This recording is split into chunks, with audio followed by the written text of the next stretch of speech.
There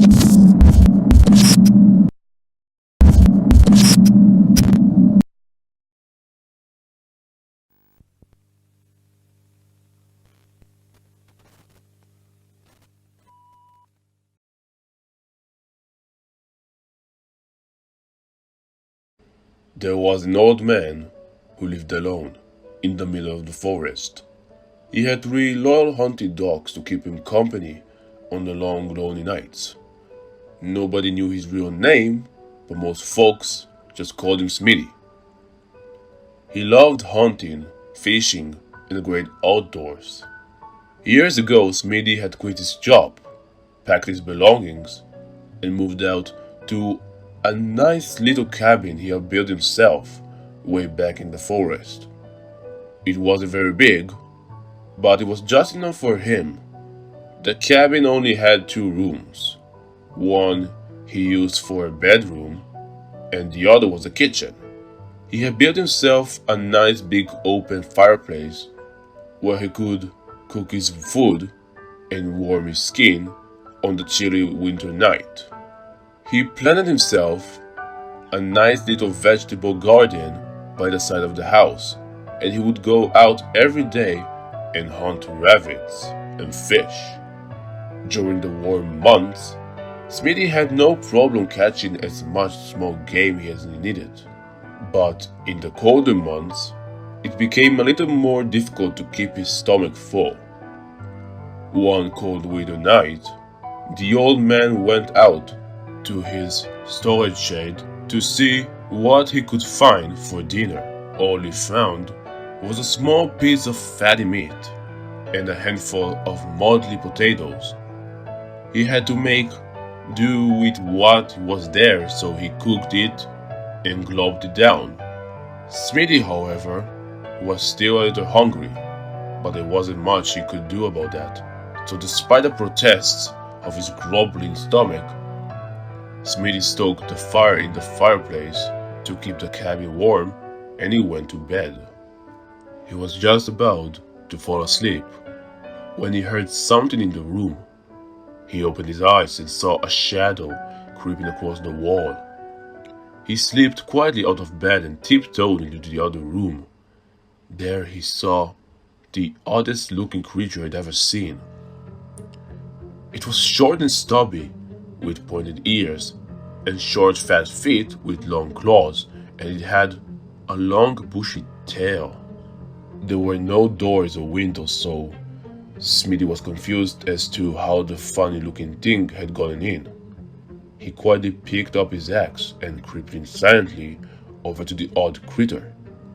He brought it down squarely on its big tail. The creature let out a loud screech and escaped through a big hole in the wall. The old man was left standing there with his long bushy tail and a bloody axe clenched in his hand.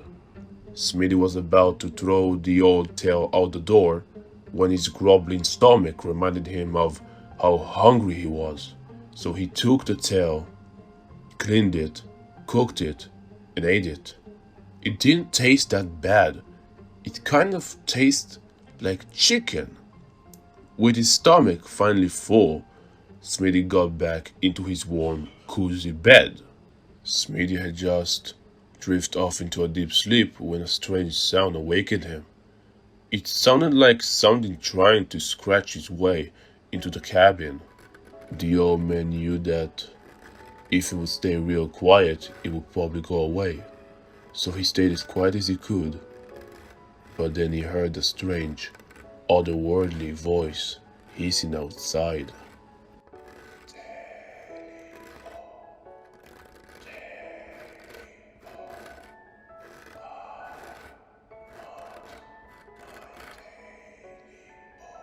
Smitty thought he must be imagining things, but he heard it again.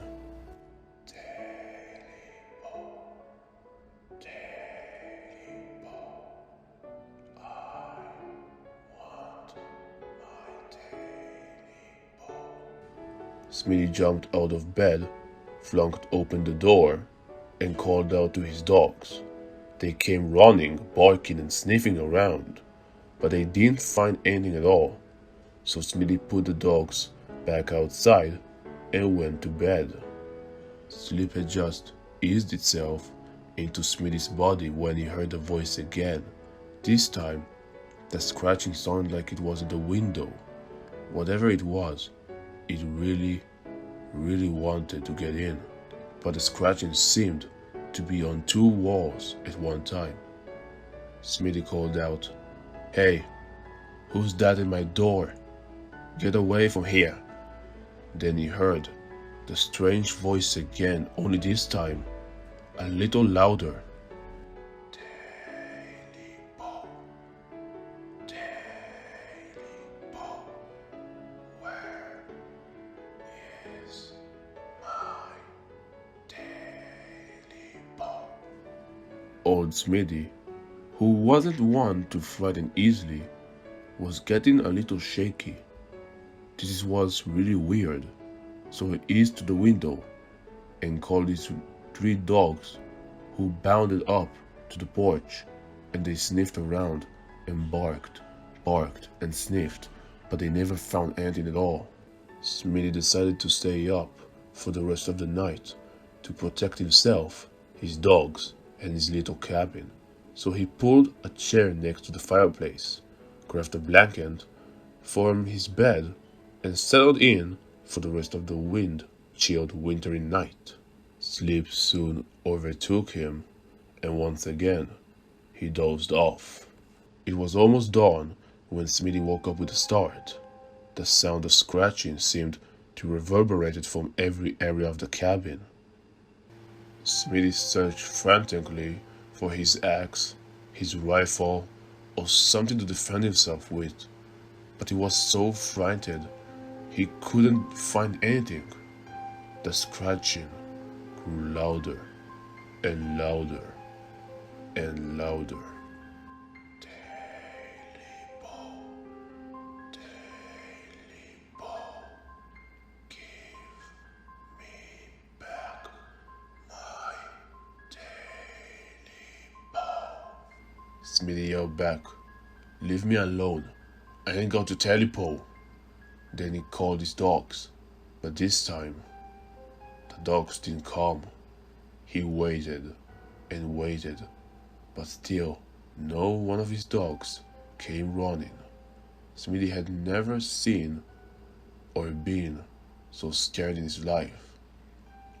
He ran to his bed and jumped in. The scratching and the voice grew louder and louder and louder again.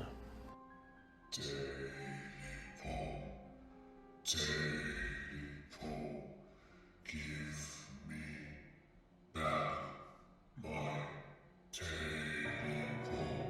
Smithy yelled back as loud as he could, "I ain't got no TailyPo, so why don't you leave me alone and go on about your business? I never hurt nobody or nothing. Just leave me alone." The scratching seemed to be inside the house now, and the voice was loud. It was deafening. "TailyPo, TailyPo, you took my TailyPo. Now I'm back to kill it. Give it to me now." Smithy pulled the cover up over his face and stayed as quiet as he could, but the scratching was now in his room. "TailyPo, TailyPo, you better give me back my TailyPo." Smithy then felt the thing scratching up the bottom of the bed and onto the cover. Smithy eased the cover to see what was steadily approaching. Then he saw it. A short, stubby creature with pointed ears, fat feet, and long claws, and bloodshot red eyes that glowed in the dark. Eyes that seemed to burn straight through Smithy. Before he could put the cover over his head again, the thing pounced on his chest, looking straight down at him, and said, "You got my TailyPo, and you better give it back to me now." Smitty yelled, "I ate it! I ate your TailyPo! It's gone!" And that thing started to scratch and claw and tear away at poor old Smitty, trying to get back that TailyPo. Smitty tried to fight back, but that thing was too strong and those claws were too sharp. Smitty's scream echoed through the dark mountains, then stopped, leaving a chilling silence. After a month or two without hearing from Smitty, the folks who owned the store at the base of the mountain went up to his cabin to make sure everything was alright. When they got there, they found his cabin torn to shreds, but no sign of Smitty or the dogs. They searched the woods and called the dogs names, but they never found a thing. As the search party was heading down the mountain, the winter wind began to blow, and a strange voice could be heard saying, "TailyPo, TailyPo."